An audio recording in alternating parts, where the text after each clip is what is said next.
오늘은 첫 시간 십자가에 달리신 예수님이라고 하는 제목으로 함께 말씀의 은혜를 나누도록 하겠습니다. 시작이 반이라고 하는 이야기가 있습니다. 오늘 이 자리에 나오겠다고 작정하고 이렇게 실천했다고 하는 것은 벌써 절반을 성공했다고 하는 말과 같습니다. 사순절 끝자락에 시작되는 고난주간 특별 새벽 기도를 통해서 하나님께서 우리에게 은혜 주실 줄로 믿습니다. 그래서 우리가 새벽 기도를 드리면서 새벽을 깨우는 은혜, 하나님께 찬양을 드리는 은혜, 말씀을 받는 은혜, 기도의 응답을 받는 은혜를 받게 될 줄로 믿습니다. 좋으신 하나님을 기억하면서, 하나님을 기대하면서 일주일 동안 끝까지 참여하셔서 예비하신 은혜를 받으시는 성도가 되시기를 바랍니다. 하나님이 보실 때에 성도의 가장 아름다운 모습은 하나님 앞에 나와서 말씀에 귀를 기울이는 모습입니다.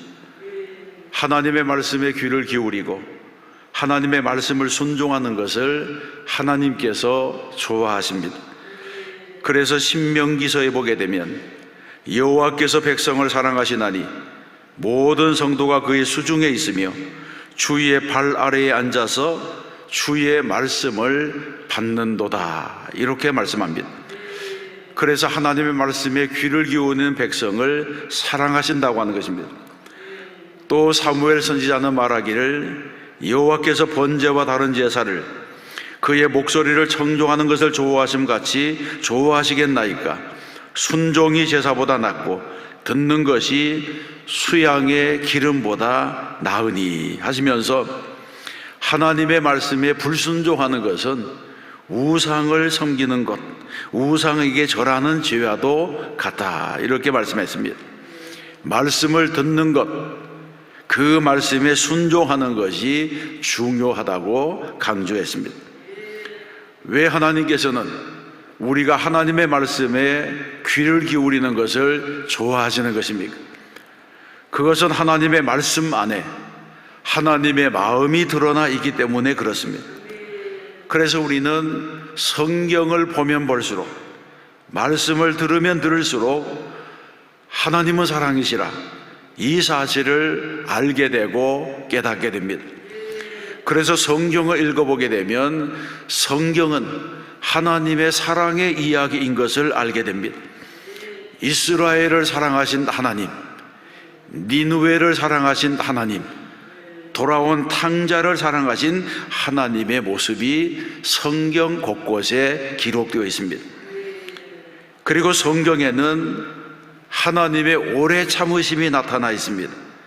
베드로후서 3장 말씀에 보게 되면 주의 약속은 어떤 이들이 더디다고 생각하는 것까지 더딘 것이 아니라 오직 주께서는 너희를 위하여 오래 참으사 아무도 멸망하지 아니하고 다 회개하기에 이르기를 원하시느니라, 이렇게 말씀합니다. 그리고 이런 하나님의 사랑의 절정이 바로 예수 그리스도의 십자가에 있습니다. 아들의 생명까지도 아끼지 아니하신 하나님의 사랑이 십자가 위에서 나타나셨습니다. 그래서 우리는 이 십자가의 사랑을 알아야 하고 그 십자가를 나의 십자가로 체험하는 경지로 나가야 합니다. 그렇지 못하면 아무리 예수를 오래 믿어도 종교적인 그리스도인이 되고 지식적인 그리스도인의 수준에서 벗어나지 못하게 됩니다. 이런 사람은 교회를 오래 다녀도 교회 안에서 예배자로 하나님께 예배하는 것이 아니라 예배의 구경꾼이 되고 신앙은 형식적이고 율법적이 되고 구원의 감격도 없고 성경 말씀도 지식적으로 받아들이기 때문에 변화가 없다고 하는 것입니다. 왜 교회를 다니다가 조금만 섭섭해져도 교회를 뛰쳐나가고 천주교로 가고 불교로 넘어가는 것입니까? 이런 사람은 쭉정이처럼 진정한 십자가의 복음이 무엇인지를 알지 못하고 십자가를 경험하지 못했기 때문에 그렇게 되는 것입니다. 모든 종교가 가지고 있는 공통적인 과제는 인간의 죄의 문제와 죽음의 문제를 해결하는 것입니다. 여러분, 이 세상의 전부라고 하면 무엇 때문에 종교가 필요하겠습니까? 잘 먹고 잘 살다가 죽는 처세술, 이런 것만 가르쳐주면 될 것입니다. 그런데 이 세상이 끝이 아니고 영원한 세계가 기다리고 있기 때문에 모든 종교는 어떻게 인간의 죄의 문제, 죽음의 문제를 해결하느냐, 이런 문제를 가지고 씨름하게 되는 것입니다. 그런데 다른 어떤 종교도 이런 죄의 문제, 죽음의 문제를 해결하지 못했습니다. 예를 들면 석가모니는 내 죄의 문제를 해결해 달라고 하는 사람에게 업보중생, 제도불능이라고 하는 말을 했습니다. 업보중생, 제도불능이라고 하는 것은 사람이 죄를 지으면 반드시 보응을 받아야 하지 용서받을 길이 없다고 하는 말입니다. 공자도 이런 질문에 대답하기를 획죄어천, 무소도야, 이런 말을 하면서 하늘에 죄를 지으면 빌 곳이 없다, 이런 말을 했습니다. 여러분, 죄를 지은 사람이 빌 곳이 없다면 어디에 가서 용서를 받을 수가 있겠습니까? 그런데 이런 죄의 문제, 이런 죽음의 문제를 예수님께서 해결해 주셨습니다. 그래서 기독교만큼 죄의 문제, 죽음의 문제, 내세의 문제에 대해서 명확하게 말하는 종교가 이 세상에는 없습니다. 요한복음에 보게 되면 우리가 너무나도 잘 아는 하나님의 세상을 이처럼 사랑하사 독생자를 주셨으니 이는 그를 믿는 자마다 멸망하지 않고 영생을 얻게 하려 하심이라고 하는 말씀이 있습니다. 또 이사야서에 보게 되면 오라 우리가 서로 변론하자, 너희 죄가 주홍 같을지라도 눈과 같이 희어질 것이요 진홍같이 붉을지라도 양털같이 되리라고 말씀했습니다. 다른 종교에는 이런 말씀이 없습니다. 그러면 예수님께서 어떻게 우리의 죄와 우리의 죽음의 문제를 해결하신 것입니까? 예수님은 십자가로 우리의 죄와 우리의 죽음의 문제를 해결해 주셨습니다.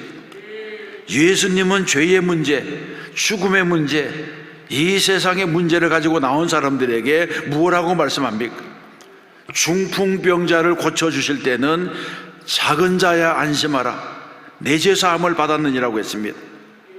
또 예수님은 향유 옥합을 깨트리는 여인에게 내 죄 사함 받았느니라, 이렇게 말씀하셨고, 나사로의 죽음 앞에서는 나는 부활이요 생명이니 나를 믿는 자는 죽어도 살겠고 무릇 살아서 나를 믿는 자는 영원히 죽지 아니하리라고 말씀했습니다.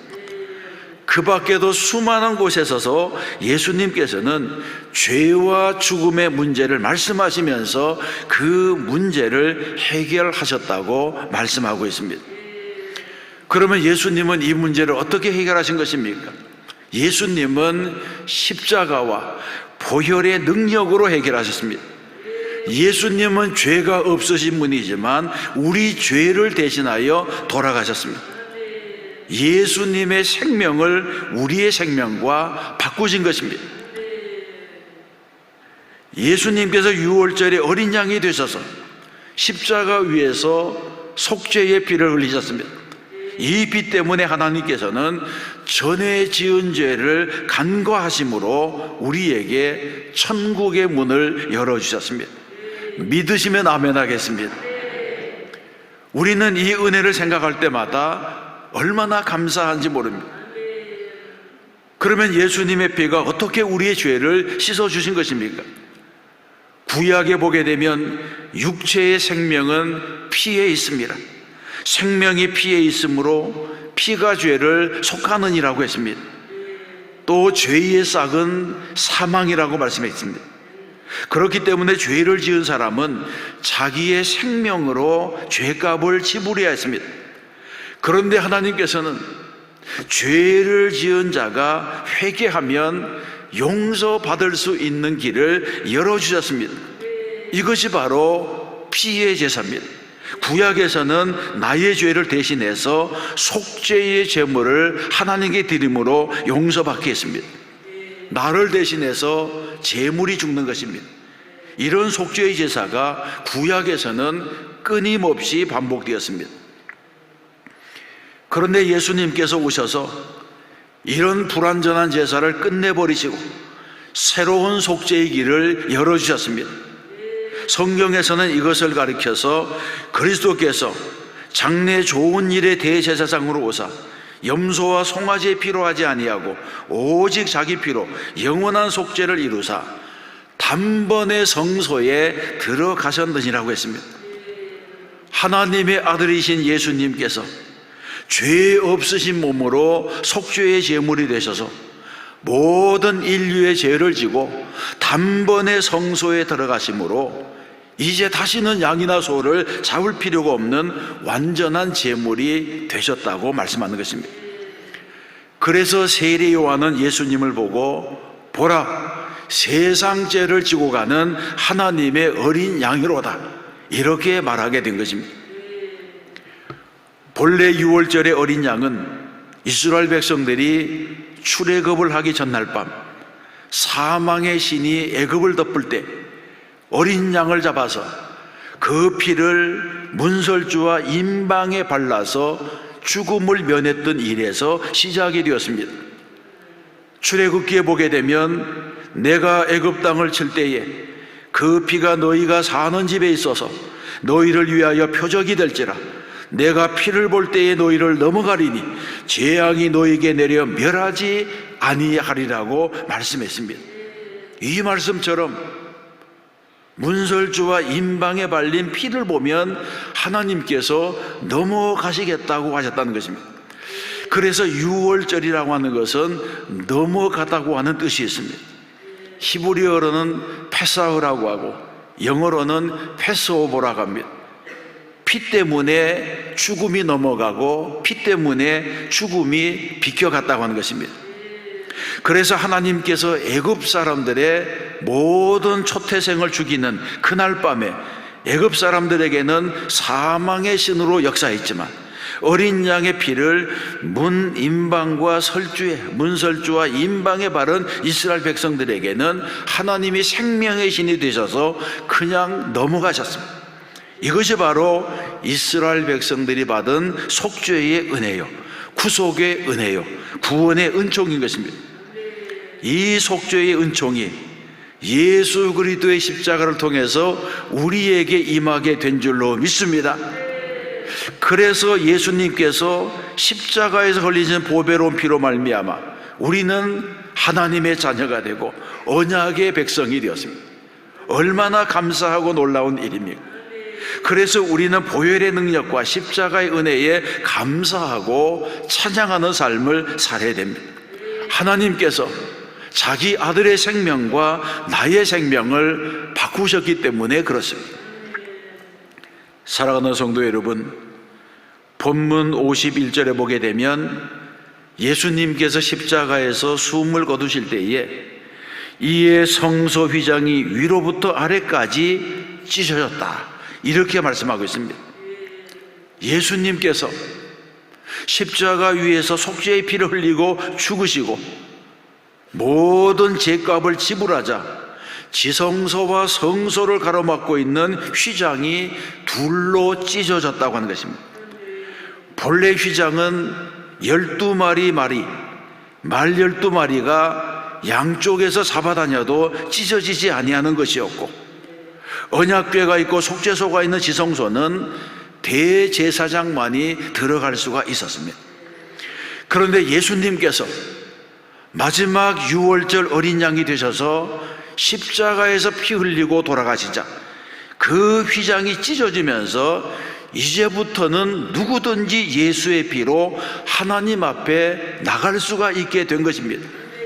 예수님께서 말씀하신 내가 곧 길이요 진리요 생명이니 나로 말미암지 않고는 아버지께로 올 자가 없느니라고 하신 이 말씀이 십자가 위에서 이루어지게 된 것입니다. 그러므로 기독교에서는 십자가는 복음의 본질이고 기본이라고 할 수 있습니다. 그러므로 모든 성도들은 십자가로 돌아가야 합니다. 우리의 신앙은 십자가에서 출발해야 됩니다. 십자가 앞에서는 누구도 자신의 공로를 주장할 수가 없습니다.